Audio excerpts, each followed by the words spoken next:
기도하고 주신 말씀을 나누도록 하겠습니다. 기도하겠습니다. 주님, 오늘 또 우리가 말씀 앞에 나왔습니다. 주님, 우리에게 들을 수 있는 길을 허락하여 주시고 깨닫는 마음을 허락하여 주셔서 주님이 만왕의 왕이시며 만주의 주이시며 살아서 계셔서 오늘 또 우리 가운데 운행하고 계신 그리스도이심을 명확하게 볼 수 있는 그런 은혜를 더하여 주옵소서. 주님, 말씀하옵소서. 예수님 이름으로 기도드렸습니다. 아멘.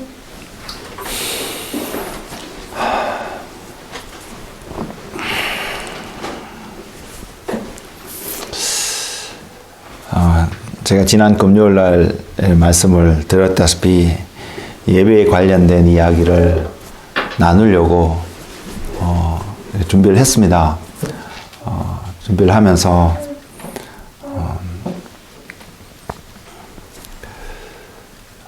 어디서 어떻게 시작해야 할지 고민이 참 많이 되는 부분들이 있었는데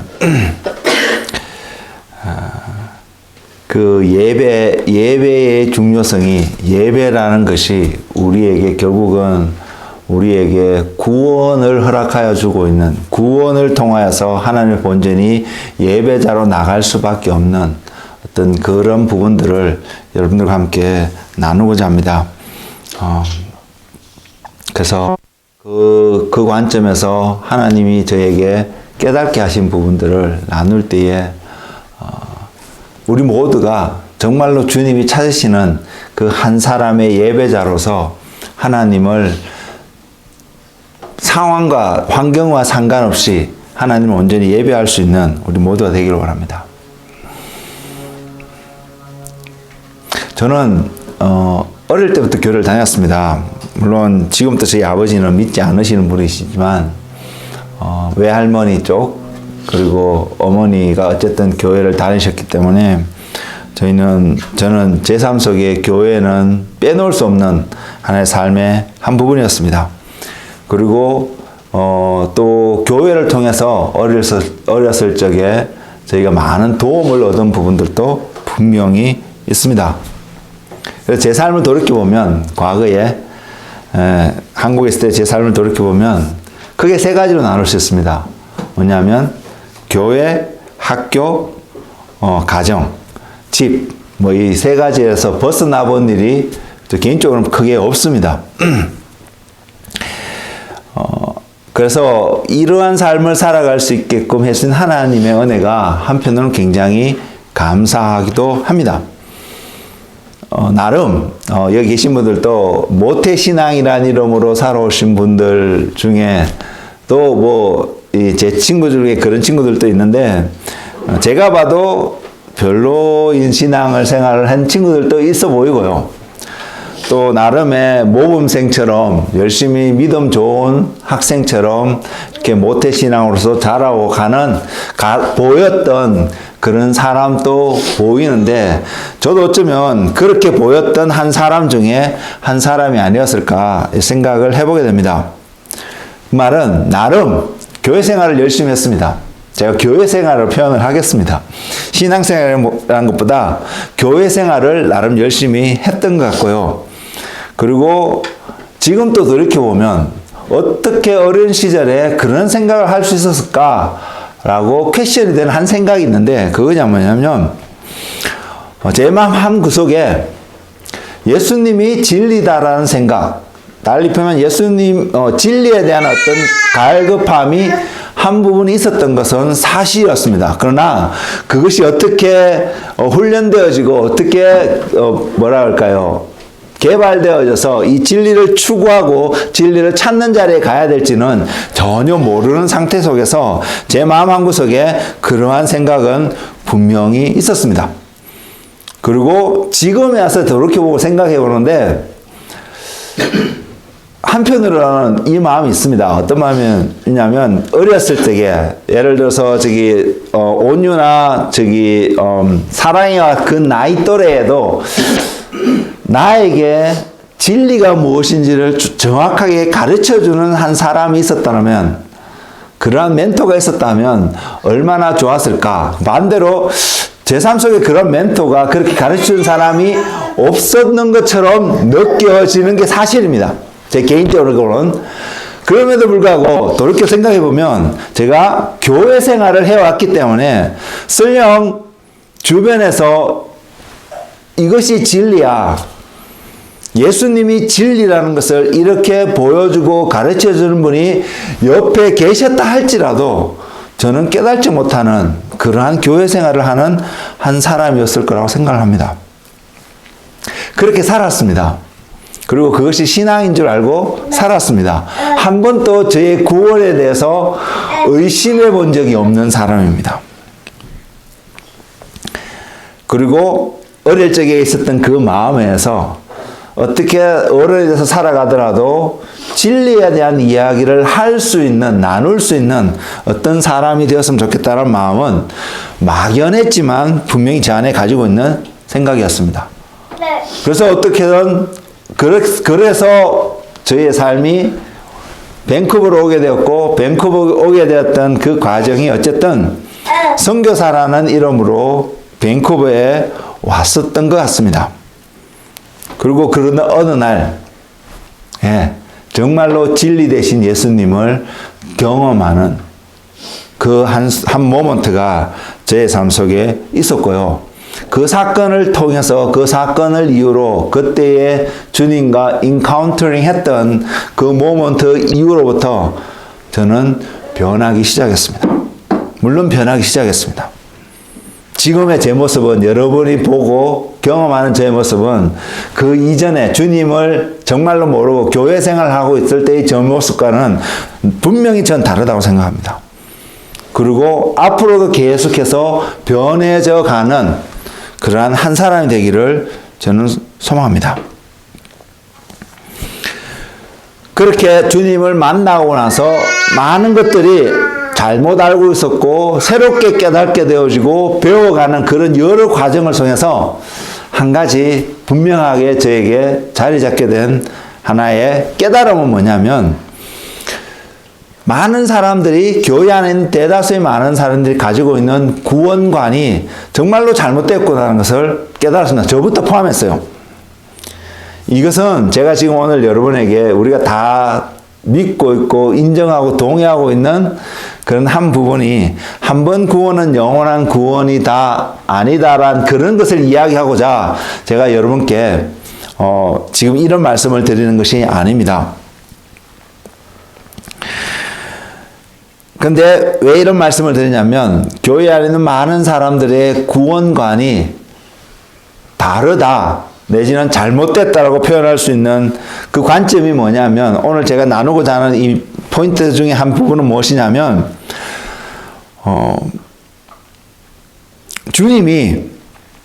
주님이 우리에게 주시고자 하는 구원의 본질과 교회 안에서 살아가는 우리들이 가지고 있는 구원에 대한 기본적인 생각이 많이 다르다는 것을 보기 때문입니다.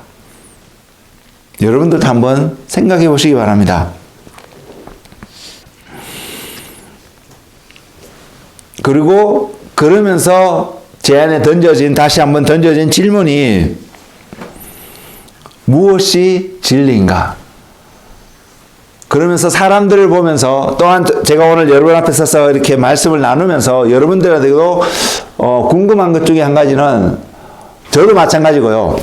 어떤 궁금함이냐면, 우리 각자가 예수님을 믿게 된 계기가 여러 가지 이유가 있을 텐데, 가장 근본적으로 이것 때문에 내가 예수님을 믿게 되었다라고 말할 수 있는 이유가 무엇일까? 나는 무엇일까? 여러분들은 어떤 이유로 예수님을 믿기 시작했을까? 물론 거기에는 모태생활 태어나면서부터 믿는 것이 무엇인지도 모르고 교회 다니면서 자연스럽게 내가 믿는 자가 되었다, 이렇게 표현하실 분도 계실 것 같고요. 아니면 인생의 어떤 어려움과 고난 속에서, 힘듦 속에서 예수님을 통해서 희망을 보고 예수님을 믿게 되는 경우도 있을 것이고요. 뭐 여러 가지 이유가 있을 것인데, 여러분 각자의 삶 속에서 예수님을 정말로 믿게 된 그 이유는 무엇일까? 저도 곰곰이 생각을 해봤거든요. 생각을 해보면서 제 안에 한 이유는 진리라는 것이겠구나. 이 진리에 대한 갈급함이 나름의 제 마음속에 자리 잡고 있던 어떠한 그 영역이, 그것이 주님을 떠나지 못하게 되는 한 연결고리, 그것을 제게 주어줬겠구나라는 생각을 하게 되었습니다. 분명히 여러분도 동의하실 거고요. 아멘 하실 거고, 제가 또한 이 자리에서 담대히 선포할 수 있는 한 가지, 잘 설명을 하지 못한다 할지라도 선포할 수 있는 한 가지는 예수 그리스도가 바로 진리이십니다. 주님이 진리에 대해서 이야기하시는 것이 아니라 주님 그분 자체가 진리이십니다. 이것이 우리 모두의 삶 속에 날마다 더 명확하게 전달되어지고 깨달아지고 그 진리 안에서 살아가는 저와 여러분이 되고, 그 예수 그리스도께서 우리에게 여러분의 삶 속에 평강과 자유와 축복과 모든 것을, 그분 안에 있는 모든 것들이 우리에게 주어지는 은혜가 그분으로 인해서 넘치기를 너무나도 소망합니다. 그 진리가 저에게 구체적으로 다가오기 시작했을 때, 표현하자면 어릴 적에는 막연하게 뭔가 남겨져 있었던 그 진리의 한 부분이 밴쿠버의 삶 속에서 주님을 경험하면서 그 진리가 실제적으로 구체적으로 제 삶 속에 점점 다가오게 되었을 때 많은 것들을 새롭게 보게 되고요. 깨닫게 되었는데, 그 중에 한 부분을 오늘 소개하며 나누고자 하는데요. 그 중에 한 부분의 말씀이 에베소서 1장 22절과 23절에 있는 말씀과 요한복음 1장 3절에 있는 말씀입니다. 그 말씀을 제가 읽어드리겠습니다. 먼저 에베소서 1장 22절과 23절에 보면 이렇게 표현되어지고 있습니다. 또 만물을 그의 발 아래에 복종하게 하시고 그를 만물 위에 교회의 머리로 삼으셨느니라. 교회는 그의 몸이니 만물 안에서 만물을 충만하게 하시는 이의 충만함이니라.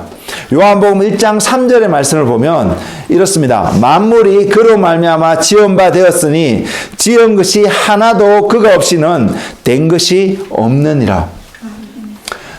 이 말씀이 우리 각자의 삶 속에 어떻게 다가오고 이해되어졌든 간에 저를 통해서 이 말씀을 접하면서 제게 자리 잡고 있는 한 깨달음은 뭐냐면, 먼저는요, 첫째는 예수님이 아니시면, 그리스도가 아니면 저와 여러분의 존재 자체를 설명할 수 없다는 것입니다.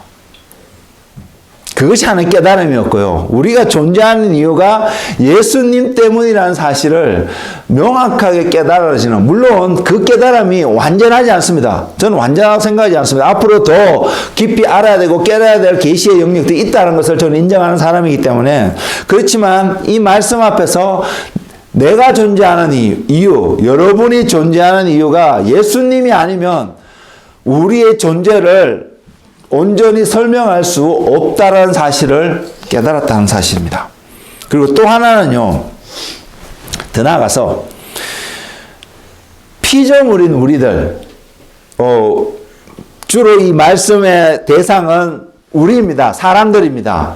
그냥 자연세계만을 말하고 있지는 않습니다만은 그 피조물 모든, 우리를 포함한 모든 피조물, 하나님이 만드신, 세상을 만드신 하나님이 만드신 그 세상 안에 주님께서 무엇을 나타내기를 원하시냐면, 이 에베소서에 있는 표현을 그대로 하면 주님 안에 있는 충만한 어떤 것들을 드러내므로 세상 가운데 충만하게끔 하시고자 하는 하나님의 계획이 있음을 분명히 보여주고 있습니다. 그것이 무엇인지 우리는 잘 모르겠지만, 저도 그래서 제대로 잘 설명할 수 있는 능력이 없는 사람입니다. 그럼에도 불구하고 그냥 말씀 그대로 봤을 때에 만물이, 저와 여러분을 포함한 모든 만물이 그리스도의 존재를 인정하지 않는다면, 그리스도의 존재를 보지 못한다면 온전히 설명할 수 없다는 사실 한 가지와, 그 만물, 주님이 창조하신 모든 피조 세계 안에 주님의 어떤 충만하심이 드러나기를 원하신다는 것을 성경은 분명히 보여주고 있습니다. 이것을 통해서 우리가 분명히 이렇게 말씀하셨다고 믿어지는 게 있는데, 그것이 뭐냐면 저와 여러분이 구원이 필요한 이유, 주님이 우리를 구원하셔야 되는 이유가 이 말씀 속에도 들어있다는 사실입니다. 이 목적 때문에 하나님이 우리를 구원하셨다는 사실입니다. 어떤 목적이요? 만물 안에, 우리 삶 속에, 우리라는 그 피조물 안에 주님의 충만하심을 드러내시기 위해서요. 여러분, 이런 생각을 해보신 적이 있으신가요? 여러분이 구원이라는 것을 처음 접하게 되고 구원이라는 것을 가장 많이 생각하게 되었을 때 갖고 있는 구원관, 그리고 지금 이 말씀을 통해서 간략하게 제가 지금 표현하고 있는데, 주님의 충만하심이 우리 삶 속에 나타나게 하기 위해서 주님이 저와 여러분을 구원하셨다라는 그거와 함께 이렇게 생각하면서 여러분의 신앙생활을 해오신 적이 있으신가요? 왜냐하면요, 왜 이것이 주님이 우리를 구원하실 수밖에 없는 하나의 이유가 되고 정당성이 될 수 있느냐면, 한번 이 생각을 한번 해보십시오. 죽고 났는데 죽음 이후에 사후세계가, 그게 천국이든 지옥이든 그 사후세계가 전혀 존재하지 않는다고 가정하면, 아담이 범죄했을 때 하나님께서 아담에게 하셨던 한 말씀이 생각나는데요. 그 뭐냐면, 너는 흙이니 흙으로 돌아갈지니라. 만일 우리가 흙으로 지어졌기 때문에 흙으로 성분이 흙의 어떤 성분으로 만들어져 있기 때문에 죽음으로써, 땅에 썩음으로써 그냥 흙으로 끝나는 어떤 우리의 삶, 이 세상의 어떤 라이프 사이클과 같은 어떤 그런 삶으로만 되어져 버렸다면, 그죠? 그러면 주님의 존재 자체가 거짓말이 된다는 사실입니다. 아무 의미가 없다는 것입니다.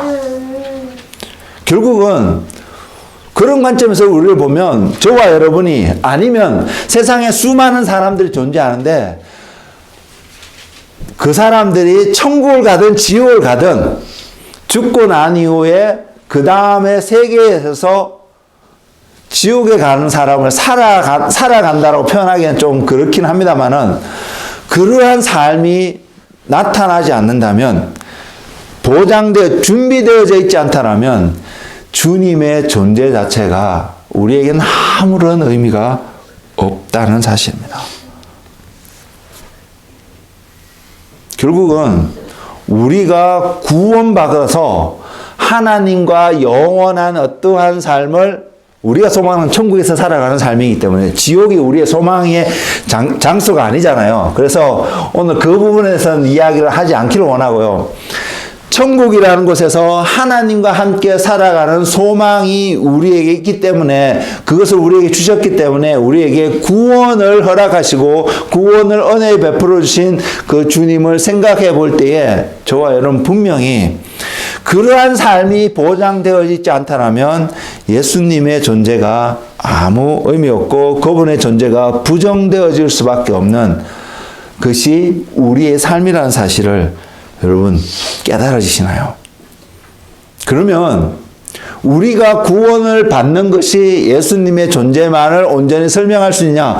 이것을 말씀드리는 것은 분명히 아닙니다. 우리의 구원과 상관없이 그분은 존재하시고요. 그분은 역사하시고 그분은 그분의 일을 분명히 이뤄가실 분이신 것은 분명한 사실인데, 우리에게 그 구원이라는 것을 보여주시지 않는다라면, 그분이 존재하셔도, 그분의 역사가 일어가셔도 저와 여러분에게 아무 관계가 없다는 것이 명확하게 드러난다는 사실입니다. 명확하다는 사실입니다. 그래서 하나님께서 우리에게 그 구원을 또한 허락하셨습니다.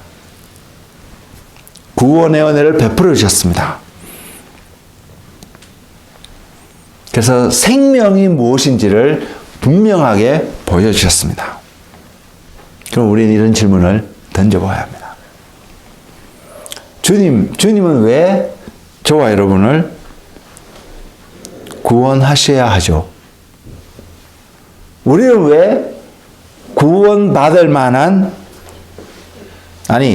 우리는 왜 구원의 어떤 역사가, 구원은 은혜일 수밖에 없기 때문에 구원의 은혜가 우리는 필요하죠.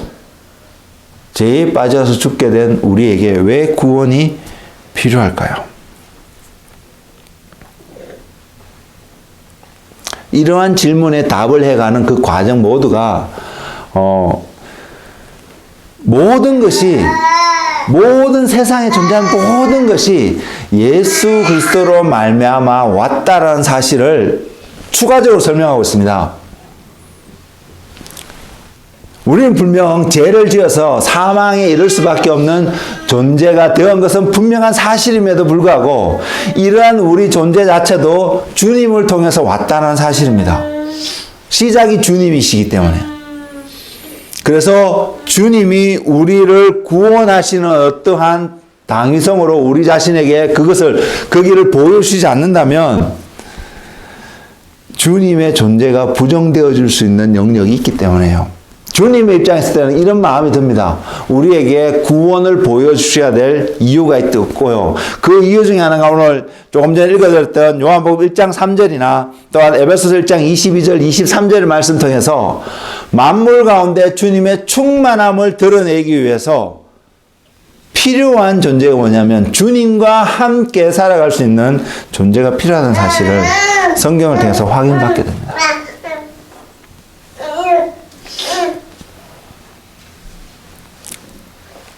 그래서 우리를 구원하셨습니다. 그 구원의 길을 보여주셨습니다.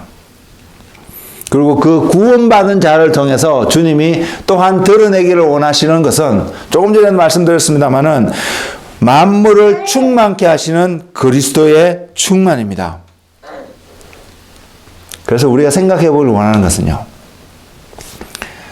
하나님이 저와 여러분을 구원을 허락하여 주셔서 주님의 충만함을 드러내기를 원하시는 것을 말씀을 통해서 조금 확인을 했는데, 그러면 주님의 충만함이 우리 삶 속에 나타났을 때 예수님의 그 충만함이 어떤 것이 잘 모르겠지만 그것이 여러분 각자의 삶 속에 나타났을 때, 또는 세상 가운데 주님의 충만함이 온전히 드러나게 되는 어떠한 상황이 있다면 과연 그것은 어떠한 상황이었을까요? 어떠한 모습이었을까요? 주님의 충만함이 드러나는 모습이 우리에게 어떠한 모습으로 설명되어지고 나타날 수 있을까요? 성경에 그것을 엿볼 수 있는 몇몇의 사건들이 있습니다. 그 중에 한 가지는 모세 때에 출애굽했던 이스라엘 백성들이 성막을 세웠을 때에 그곳에 나타난 하나님의 모습. 그리고요, 솔로몬이 성전을 짓고 하나님 앞에 그 성전을 드렸을 때에 그 성전 가운데 나타났던 어떤 모습. 그 또 하나는 이사야서 6장에 기록된 한 모습이 있습니다. 이 모습을 통해서 우리가 조금 알 수 있는 것은 하나님의 충만하심이, 그리스도의 충만하심이 저와 여러분의 삶 속에 온전히 나타나는 어떠한 모먼트에 우리가 그것을 경험하게 된다면 적어도 다는 아닐 것입니다. 근데 적어도 이 한 가지, 모세가 지은 성막 속에 나타나신 하나님, 그리고 솔로몬이 지은 성전 속에 나타나신 하나님, 그리고 이사야가 하늘의 예배 장면을 바라보았던 그 장면의 한 모습들이 우리의 삶 속에 분명히 나타날 거라고 저는 믿습니다. 그 말씀을 한번 읽어드릴게요. 역대하 7장 1절에서 3절의 말씀을 보면 이렇습니다. 솔로몬이 기도를 마침에 불이 하늘에서부터 내려와서 그 번제물과 제물들을 사르고 여호와의 영광이 그 성전에 가득하니 여호와의 영광이 여호와의 전에 가득함으로 제사장들이 여호와의 전으로 능히 들어가지 못하고 이스라엘 모든 자손은 불이 내리는 것과 여호와의 영광이 성전에 있는 것을 보고 돌을 깐 땅에 엎드려 경배하여 여호와께 감사하여 이르되 선하시도다 그의 인자하심이 영원하도다 하니라. 이사야서 6장에 있는 표현을 또 한번 여러분께 읽어드리겠습니다. 이사야서 6장 1절과 4절 말씀인데 우시야 왕이 죽던 해에 내가 본즉 주께서 높이 들린 보좌에 앉으셨는데 그의 옷자락은 성전에 가득하였고 스랍들이 모시고 섰는데 각기 6날개가 있어 그 둘로는 자기 얼굴을 가리었고 그 둘로는 자기의 발을 가리었고 그 둘로는 날며 서로 불러 이르되 거룩하다 거룩하다 거룩하다 만군의 여호와여 그의 영광이 온 땅에 충만하도다 하더라. 이같이 화답하는 자의 소리로 말미암아 문지방의 터가 요동하며 성전의 연기가 충만한지라. 주님의 충만함이 우리 삶 가운데 드러난다면 나타난다면요,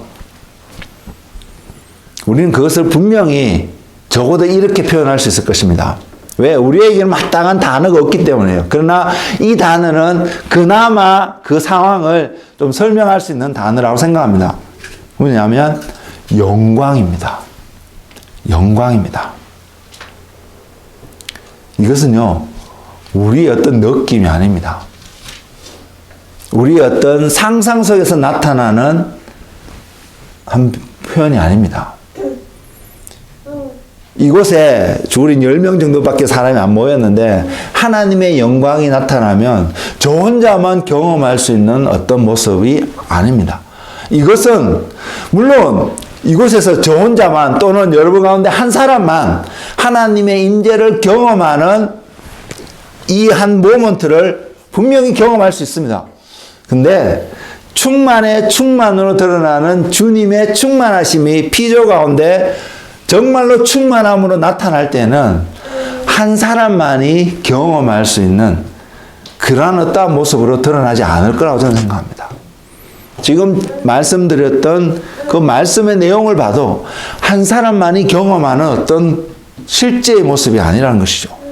우리의 느낌으로 표현할 수 있는 모습이 전혀 아니라는 것입니다. 그럼에도 불구하고 이것은 우리가 지금 서로가 서로 지금 얼굴을 대면하고 바라보고 있고요. 저는 이야기를 전하고 있고 여러분 이야기를 듣고 있는 이 장면보다도 이 모먼트보다도 더 실제적이고 더 텐저블한 만질 수밖에 없고요. 경험되어질 수밖에 없고요. 느낄 수밖에 없고요. 이것은 내 인생에 살았던 어떠한 경험보다도 더 확실한 경험이라고 표현할 수밖에 없는 그러한 하는 익스피리언스, 경험이 되는 하나님의 임재의 모습입니다. 근데 이것이 드러난 임재의 모습이 나타나게 된 인간 사회에서 나타났던 그 한 모습을 성경은 예배라고 표현하고 있습니다. 다른 어떠한 모습보다도 강력하게 하나님의 임재의 텐저블한 모습으로 우리에게 나타난 그 하나님의 모습이 언제였냐면 사람들이 하나님을 예배할 때였습니다.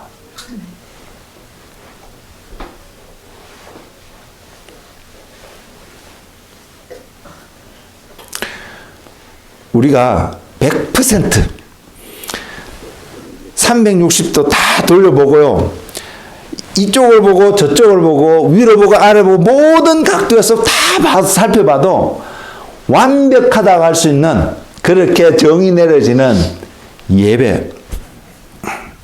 그 예배를 우리가 이 땅에서 살면서 정말로 경험할 수 있다라면 분명히 그 예배 속에서 명확하게 한 가지 이것만큼은 부인할 수 없는 사건이 일어날 텐데요. 그것은 뭐냐면 저와 여러분이 그 자리에 있다면 우리는 더 이상 그곳에 존재하고 있음에도 불구하고 존재하지 않는 것처럼 느껴지면서 하나님의 임재가, 하나님의 존재가 너무 확연하게, 확실하게 우리에게 느껴질 것입니다. 깨달아질 것입니다. 우리가 예배 드릴 때도 하나님의 임재가 있음을 느낄 때도 있고요. 전혀 예배를 드리고 있는데도 하나님의 임재를 전혀 느끼지 못하는 그런 모먼트도 우리 삶 속에 분명히 있습니다. 지금 이곳에 있는 저와 여러분은 그 하나님의 임재를 느끼고 있는지 아니고 있는지 잘 모를 수 있습니다. 계셔도 모를 수 있고요. 그러나 완벽하게 표현할 수 있는 그 하나님의 임재가 있는 장소에 우리가 가게 된다면 우리는 하나님을 온전히 예배하는 한 사람의 모습일 것이고요. 그 예배 속에서 저와 여러분 더 이상 존재하지 않고 하나님만이 온전히 드러나는 그러한 모습을 우리는 분명히 경험할 수 있습니다. 이것이 구원받지 않은 자에게는 절대로 나타나지 않을 것입니다. 왜?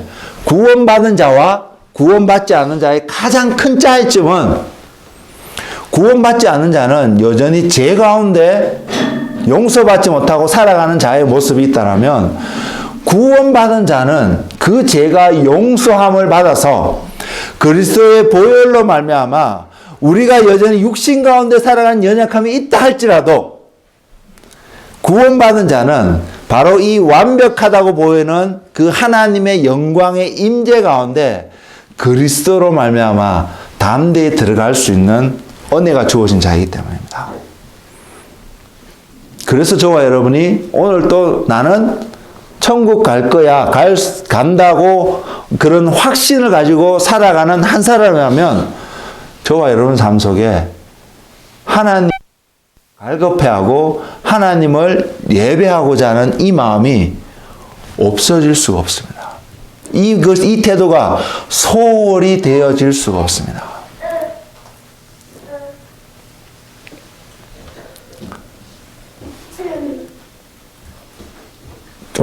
좀 뒤에 이야기할 텐데 먼저 말씀을 드리면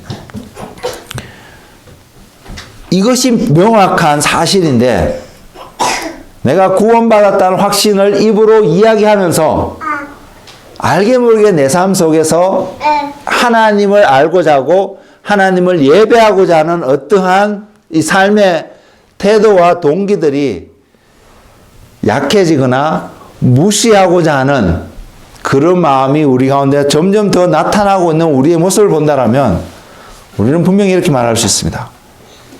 입술로는 구원받았다고 확신을 가지고 있다고 표현할 수 있을지는 모르겠지만 그 사람은 구원받았다는 그 가치를 전혀 깨달지도 못하고 그것이 어떤 의미인지도 모르는 한 사람일 수 있다는 사실이고요. 궁극적으로 그 사람은 구원받지 않은 한 사람일 수도 있다는 사실입니다. 저와 여러분의 이런 개념이 온전히 세워지길 원합니다. 내가 구원의 확신을 가지고 살아간다면 나는 하나님을 예배할 수밖에 없는 존재이구나라는 정의가 우리의 삶 속에 온전히 세워지길 원합니다. 이것이 세워져도요, 육신 가운데 있기 때문에 우리가 넘어지고 실패할 수 있는 삶이 있습니다. 오늘 이것을 자세히 이야기하지 않을 텐데, 저와 여러분이 오늘 이 말씀을 통해서 한 가지 세워지기를 원하는 한 가지 사실은, 내가 구원받은 확신을 가지고 살아가는 사람이라면 예배를 가벼이 여길 수 없다는 사실입니다. 다시 하나님의 충만하심 가운데 살아갈 수 있는 그 은혜를 생각해 보면서 또한 성경을 통해서 한 가지 엿볼 수 있는 한 삶은 주님과 동행하는 삶입니다. 마치 아담이 범죄하기 전에 하나님과 그 에덴 동산에서 거닐면서 교제했던 그 모먼트의 삶 말입니다.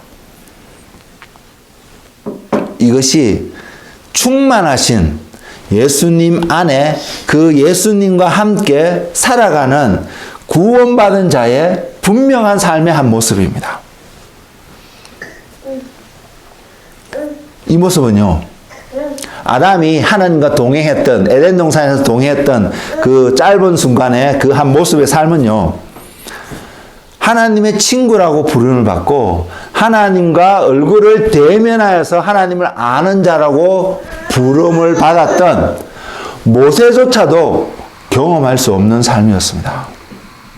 왜냐하면 모세는 하나님의 영광을 드리펴지는 어떠한 은혜의 삶을 분명히 살았음에도 불구하고요, 그가 하나님의 영광을 보여달랐을 때 하나님의 뒷모습을 바위 틈속에 모세를 놓고 보여주시긴 하셨지만 기본적으로 하나님은 모세에게 그것을 거절하셨거든요. 그 이유는 왜냐하면 죄 가운데 있는 육신 가운데 살아가는 한 존재였기 때문에요. 그러나 에덴 동산에서 살았던 아담은 그러한 차원에서 모세가 살았던 또한 우리가 살아가고 있는 이 땅에서 우리의 삶과는 다른 차원의 삶이었다는 사실이기 때문입니다. 그래서 아담은 하나님의 충만하심 가운데 하나님과 동행하는 삶을 산 경험이 있는 이 세상의 유일한 한 사람이었다는 사실입니다. 근데 하나님께서 우리에게 구원을 허락해 주셔서 우리로 하여금 적어도 그 자리로 우리를 부르셨다는 사실을 저와 여러분은 기억하기로 원합니다. 그래서 우리는 아담이 경험했던 그 하나님과 동행했던 그 친밀감의 자리, 그래서 나타날 수 있는 에베소서나 이를 통해서 표현되어지는 그리스도의 충만함이 드러나는 교회의 한 모습으로 우리는 바뀌어갈 수 있습니다. 우리는 경험할 수 있습니다. 그리고 이것이 드러나는 최고의 우리의 삶의 한 모습이 예배라는 것을 저는 분명히 말씀드릴 수 있습니다. 그래서 하나님이 저와 여러분을 구원하실 수밖에 없는, 구원하셔야 되는 이유가 또한 그곳에 있다고 그래서 말씀을 드립니다. 생각해 보십시오. 죄에 빠져서 그 하나님의 충만함을 담을 수 없었던 우리를 하나님이 구원하셔서 하나님의 영광을 담게 하는 그러한 존재가 되게 하신 저와 여러분의 모습을요. 이사야서 43장 21절에 하나님은 이렇게 선포하고 계십니다. 이 백성은 내가 나를 위하여 지었나니 나를 찬송하게 하려 함이라. 하나님이 저와 여러분을 만드셨는데 그냥 만드신 것으로 말씀하시는 것이 아니라 이 백성이라고 표현하고 있습니다. 물론 이 당시에 이 말씀의 직접적인 대상은 이스라엘 백성이겠지만 오늘 사는 우리에게 동일하게 표현되어지는 이 표현은 이렇게 이해할 수 있습니다.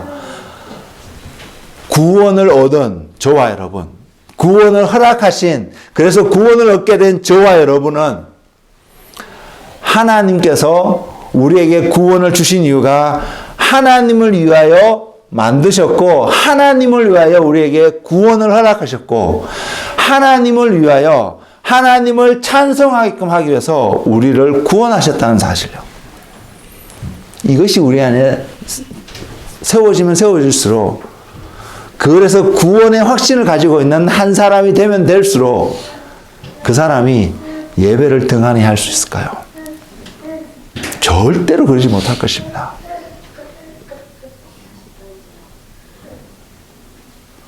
그런 은혜가 우리 가운데 있기를 원합니다. 이 컨셉이라고 표현하기 너무 불경경한 표현 같아서 너무 조심스러운데요. 이 깨달음이 저와 여러분 삶 속에 풍성하기를 원합니다.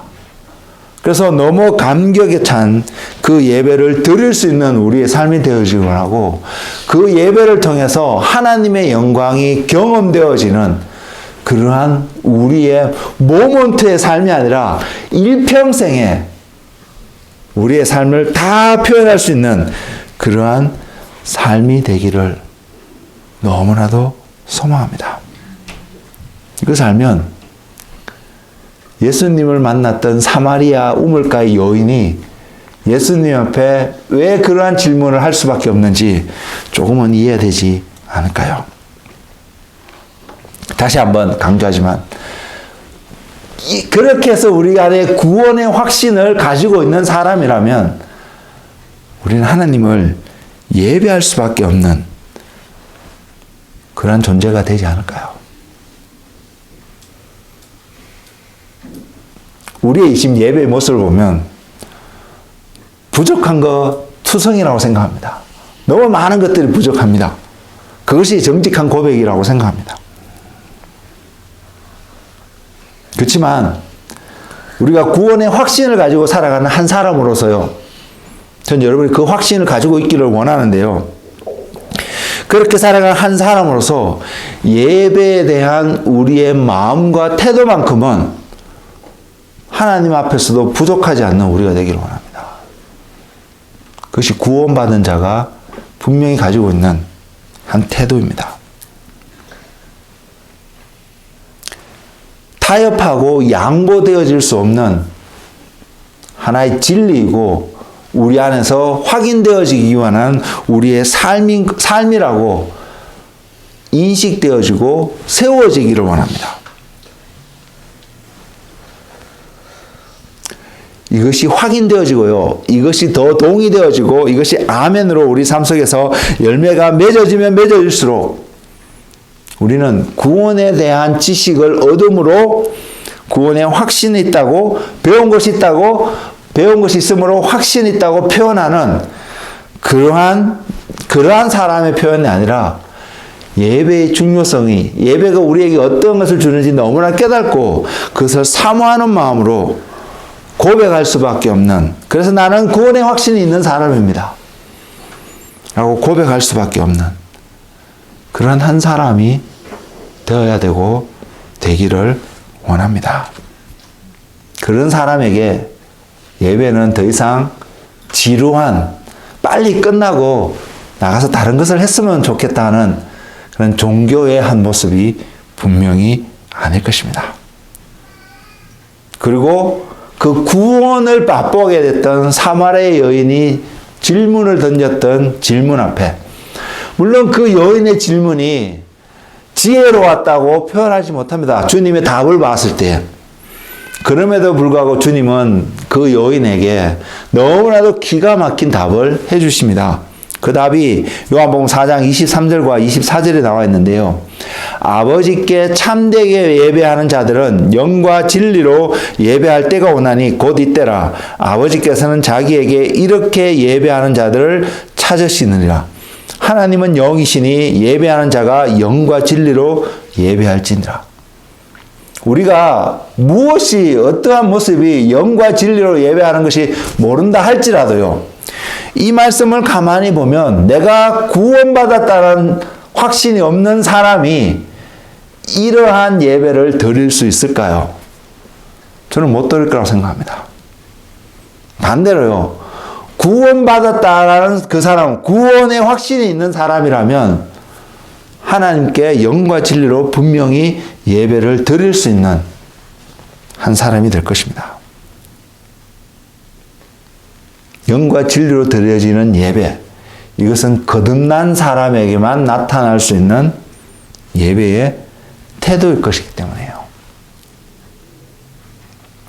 주님께서 니고데모에게 거듭남의 비밀을 설명하셨을 때 물과 성령으로 나지 않으면 하나님의 나라를 볼 수 없다고 하였습니다. 거듭난 것은 성령으로 났다는 것을 분명히 확정시켜주는 우리의 삶의 한 모먼트거든요. 그것이 어떻게 우리에게 나타나는지 기억하지 못한다 할지라도요. 분명히 우리에게 거듭났다면 저와 여러분은 결국은 하나님을 예배하는 것을 소망하고 갈급할 수밖에 없습니다. 성령님이 어떠한 영이신가요? 성경을 통해서 설명하고 있는 성령님의 한 모습은 진리의 영이십니다. 그 진리의 영으로 거듭나게 되어져서 진리의 영이니까 우리에게 무엇이 진리인지를 알려주실 거잖아요. 그 진리를 알게 되어진 한 사람으로서 거듭난 자로서 그 진리의 본질 되시는 본체 되시는 하나님을 무시하는 삶을 살아갈 수 없다고 생각합니다. 결국 거듭난 자는 하나님을 경외하고 하나님을 예배하고요. 그래서 성경에 있는 다른 말을 표현하면 하나님 앞에서 거룩함으로 자신을 드릴 수밖에 없다는 사실입니다. 이것에 있어서 타협하지 않는 저와 여러분의 삶이 되기를 원합니다. 왜 타협을 하지 않아야 되는 이런 이야기를 할 수밖에 없냐면 육신 가운데 살아가는 우리의 연약함이 우리 안에 있기 때문입니다. 그래서 우리는 볼 수 있습니다. 우리가 언제 그러면 타협을 하게 되고 또는 예배를 가볍게 여기고 예배를 등한시하고 무시하게 되는 삶의 모습들이 우리 삶 가운데 나타나게 되는지 우리는 살펴볼 수 있습니다. 그러한 모먼트들이 우리 삶 가운데 있습니다. 없는 것이 아닙니다. 거듭난 자들에게도. 그리고 그것이 언제 나타나냐면 내가 원하는 어떤 것이 있습니다. 내가 소망하는 바라는 것이 어떤 것이 있습니다. 근데 이것이 하나님과 충돌되어지는 모먼트들이 우리 삶 가운데 많이 있습니다. 왜? 우리가 육신 가운데 있기 때문에요. 그러한 충돌되어지는 모먼트에 있을 때에 거듭난 사람은 그리고 또 성숙되어가는 사람은 내가 이런 갈등 속에서 충동 속에 놓여 있구나를 깨달을 수 있는 사람일 것이고요. 어리석은 사람은 내가 그런 충동 가운데 빠져있고 그 유혹 가운데 놓여있다는 것도 깨닫지 못하는 사람일 수 있는데 우리는 그런 사람이 되기를 원하지 않습니다. 그렇기 때문에 그런 케이스는 놔두고요. 논의하지 않고요. 그런 충동 가운데서 그러한 유혹 가운데서 우리가 지금 그러한 유혹 가운데 놓여있구나라는 것을 깨닫게 되는 사람, 거듭난 사람의 한 특징이라고 분명히 말씀드릴 수 있는데 그런 사람이 되었을 때에 우리는 무엇을 선택할 수 있는 사람일까요? 진짜로 거듭나서 구원의 확신에 있는 온전한 그 사람은 그러한 유혹 가운데 우리가 노출되어지는 모먼트가 있다 할지라도 하나님을 선택하는 그 사람이 아닐까요? 저는 우리가 그런 상황 속에서도 하나님을 선택할 수 있는 그런 은혜가 우리의 그 삶이 되기를 원하기 때문입니다. 저는 그런 삶을 살아가기를 원하기 때문입니다. 넘어지는 모먼트가 있고요. 실패하는 모먼트가 있다 할지라도 우리가 말씀 앞에 다시 왔을 때 하나님께 한편으로는 너무 싫다, 안 하고 싶다 이러한 모먼트가 있다 할지라도 결과적으로는 하나님을 선택하고 예배를 선택할 수 있는 삶이 우리의 삶이 되기를 소망하기 때문입니다.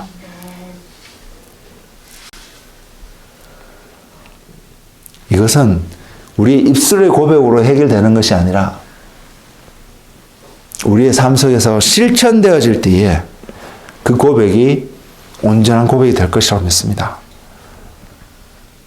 그리고 그것이 하나하나 우리 삶 속에서 실천되어질 때에 우리는 정말로 내 자신이 주님과 함께 십자가에 못 박혀지는 것을 경험하게 되고 그것이 경험되어진 사람은 분명히 주님과 함께 부활하고 있음을 또한 동일하게 경험하는 사람일 것입니다.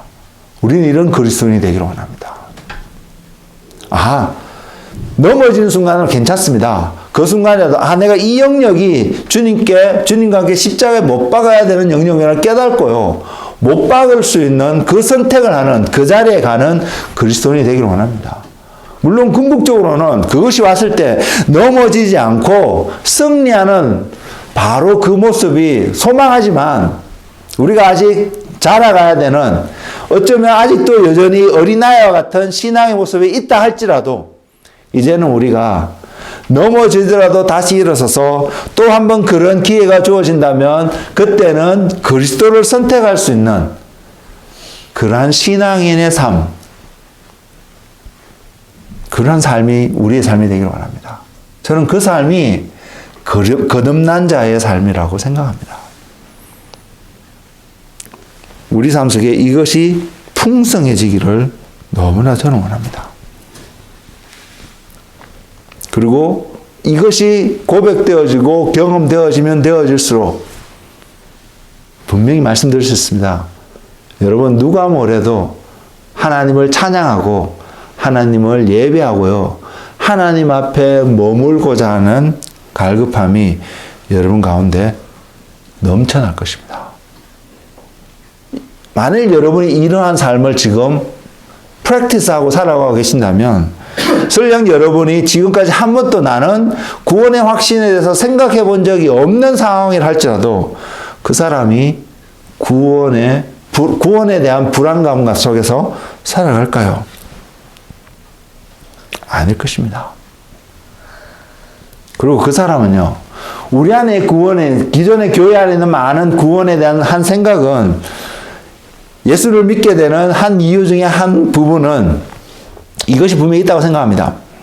뭐냐면, 이 땅에서도 풍성함을, 축복을 누리고, 죽어서도 천국에 갈 수 있는 어떤 소망함, 이것을 바라보고, 난 구원의 확신이 있다라고 표현할 수 있겠지만, 그러나, 이것 한 부분입니다. 이것이 잘못됐다고 말씀드리는 건 분명히 아닌데, 말씀을 통해서 하나님이 우리에게 구원을 주시고 우리가 또 구원을 소망하게 되고 구원을 얻게 되고 그래서 거듭난 자로서 성숙되어져 가는 믿음의 한 사람으로 살아가는 그 삶을 말씀을 통해서 확인해 볼 때에 우리가 원하는 것은 우리 안에 궁극적으로 바라는 것은 이 땅에서도 풍성함을 누리고 죽었을 때 천국에 가는 그러한 삶을 이야기하는 것이 아니라는 사실입니다. 성경에서 보여주고 있는 구원은 그래서 거듭난 자의 삶은 그래서 하나님을 예배할 수밖에 없는 그러한 자의 삶은 그리스도의 충만함이 드러날 수 있는 통로가 되고 그릇이 되는 어떠한 모습인 것을 분명히 보여주고 있습니다. 우리가 그러한 삶을 살아갈 때에 그러한 삶을 훈련할 때에 그래서 구원의 확신이 있는 사람이 될 때에 그 사람은요, 예배의 소중함을 다시 한번 느끼며 예배의 자리에 가려고 몸부림칠 것이고, 또 달리 표현하면 여러분 인생에 많은 선택을 해야 되는 어떠한 상황 속에 놓여 있을 때에 그 사람은 주님의 뜻을 먼저 묻는, 주님이 무엇을 생각하시고 무엇을 원하실까, 주님이 결제하는 것을 내 삶 속에서 순종하며 가기를 원하는 한 사람이 될 것입니다. 저는 우리가 그러한 사람이 되기를 원합니다. 단순히 소망만 있지 말고 그것을 바라보고 말씀을 통해서 그렇게 살아갔던 믿음의 사람들, 말씀을 통해서 내 안에 그러한 힘이 주어져서 그것을 준비하는 한 사람이 되기를 주의 이름으로 축복을 드립니다. 아멘. 결국은 우리는 이 태도가 필요합니다.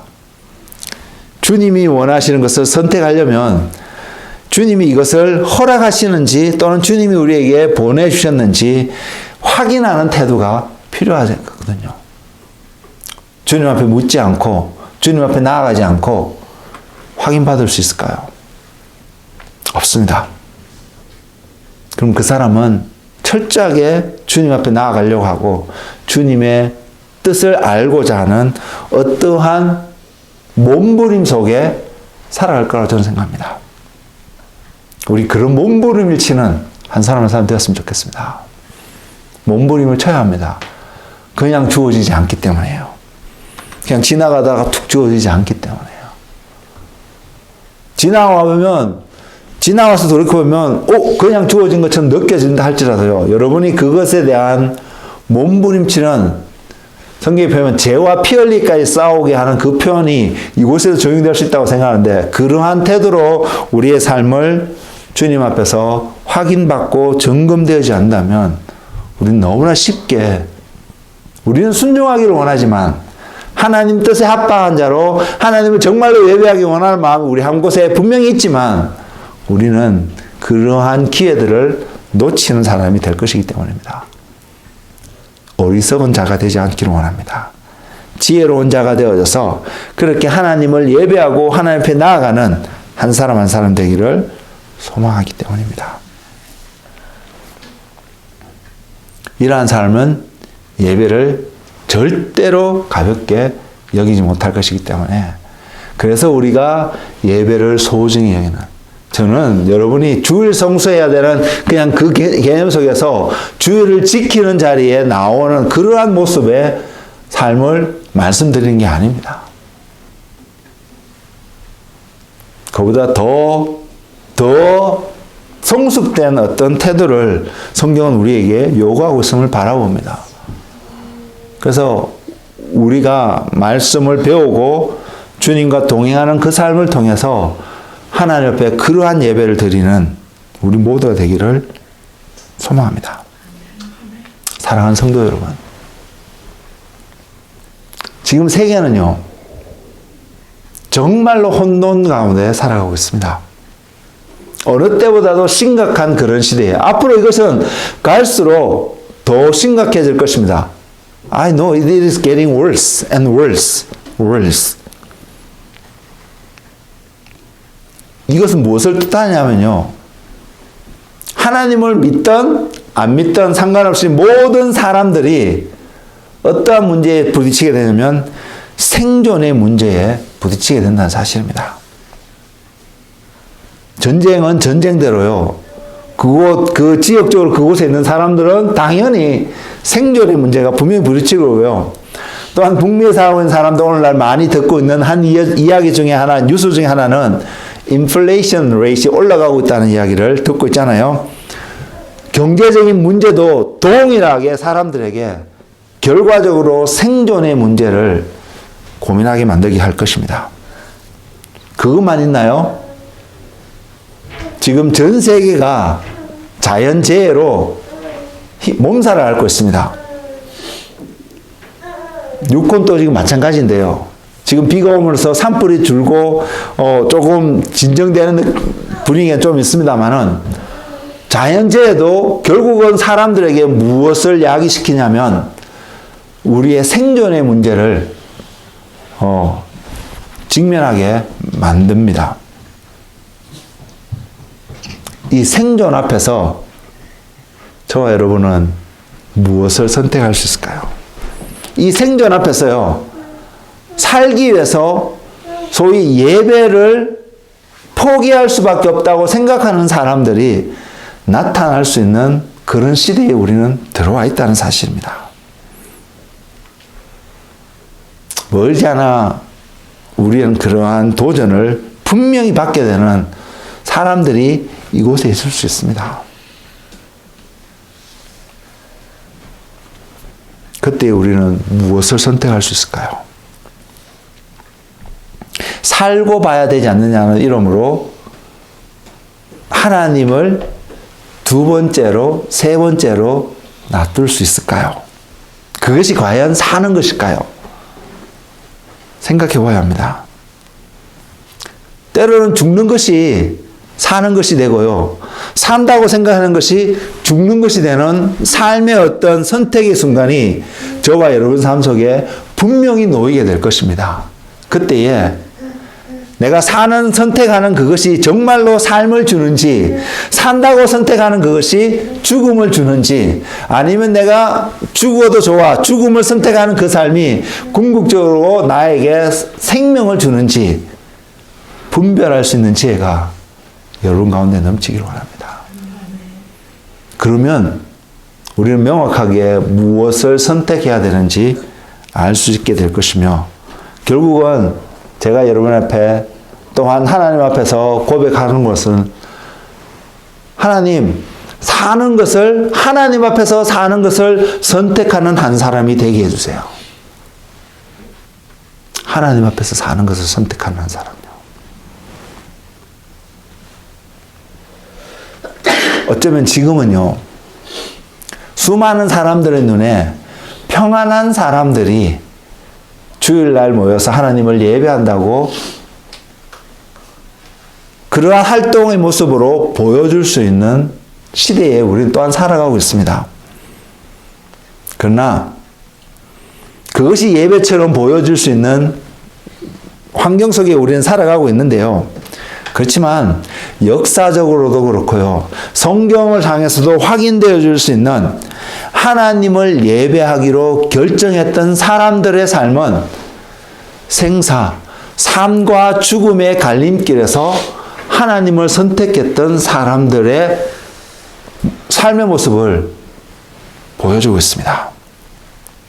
그리고 하나님은 그렇게 하나님을 선택했던 사람들을 육신의 생명을 잃었지만 생명을 얻는 자의 삶, 또는 육신의 생명도 구원함을 얻는 구원의 역사를 하나님은 그들을 통해서 이루셨습니다. Why not us? 하나님은 우리의 삶 속에서도 동일하게 그 역사를 이루지 않을까요? 하나님이 죽은 자면 우리의 삶 속에 그런 일이 일어나지 않을 것입니다.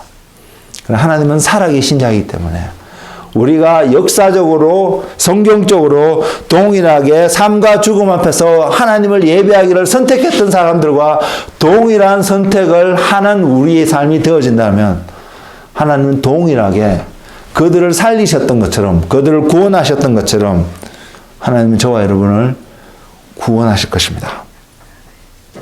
그 하나님이 여러분 느껴지시나요? 그 하나님이 보여지시나요?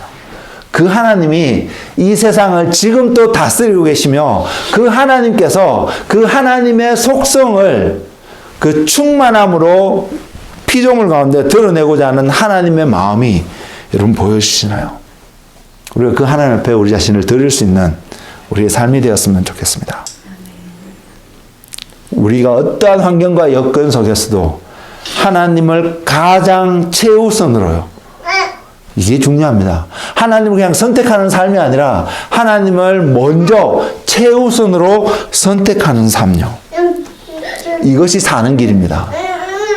이것이 되고 난 다음에 하나님을 선택하는 삶이 사는 길이 아니라 이것은 안 되더라도 다른 어떤 것은 안 하더라도 하나님은 먼저 우리 내 삶 속에서 세워져야 되고 선택되어야 될 대상인 것을 고백하고 선택하는 그 사람의 삶이 진정으로 사는 것입니다.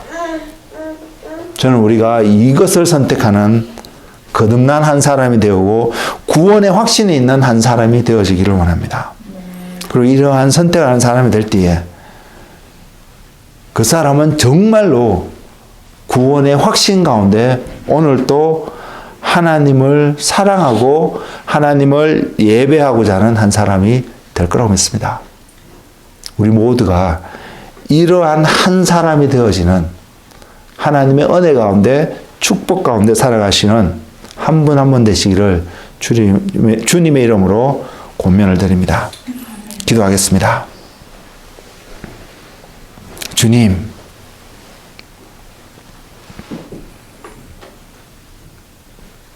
우리 입술로만 예배가 중요합니다라고 고백하는 우리의 삶이 아니라 우리의 입술로만 나는 구원의 확신이 있습니다라고 고백하는 우리의 삶이 아니라 우리 온몸과 마음과 뜻과 정성을 다하여서 한순간만이 아니라 우리의 전 삶을 통해서 우리는 하나님이 필요하고 하나님을 예배하는 자가 되고 싶습니다. 그래서 하나님의 충만한 가운데 거하고 싶습니다. 주님이 드러내시고자 하는 그 주님의 충만하심이 나의 삶 속에서도 온전히 나타나기를 소망합니다. 그래서 나는 없고 예수 그리스도만이 온전히 존귀되어지며 드러나는 그 삶이 될 수 있게 해달라고 오늘 또 주님 앞에 와서 기도하고 예배하는 한 사람이 되게 하여 주옵소서. 수많은 갈등과 선택의 갈림길 속에서 생명 되시는 예수 그리스도를 선택할 수 있는 그런 믿음의 사람이 될 수 있도록 주님 역사하여 주시옵소서. 주님, 주님을 보기를 원하고 주님을 더 깊이 경험되어지는 모먼트가 되기를 원합니다. 주님 말씀하여 주시고 주님 우리의 삶 속에서 찾아오셔서 오늘 또 주님 안에 있는 충만하심으로 우리의 삶이 채워지는 경험되어지는 예배자의 삶이 되도록 주님 인도하여 주옵소서. 예수님의 이름으로 기도드렸습니다.